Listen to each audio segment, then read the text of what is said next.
సద్బోధన. దివ్యజ్యోతి ప్రకాశం వల్లనే మనం మాట్లాడగలుగుతున్నాం, కదలగలుగుతున్నాం, పని చేయగలుగుతున్నాం. ఆ దివ్యజ్యోతి ప్రకాశం మన జీవితంలోకి, అనుభవంలోకి రావాలంటే ఆధ్యాత్మిక అన్వేషణను తీవ్రతరం చేయాలి. వ్యతిరేక భావంతో ప్రారంభిస్తే అదే పెద్ద ఆటంకంగా మారుతుంది. ఏది ఉత్తమమైనదో దానికే మొదటి స్థానాన్ని ఇవ్వాలి. జీవితం అంటే వికాసానికి సంబంధించిన ప్రశ్న.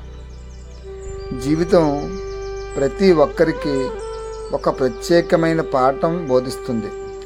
ఆ పాఠం నుండి తప్పించుకోవడం లేక భగవంతునితో సంబంధం త్రెంచుకోవడం ఎవ్వరికీ సాధ్యం కాదు. కనుక భగవంతుని ఇచ్ఛకు బద్ధుడవై జీవితంలో మెలగాలి.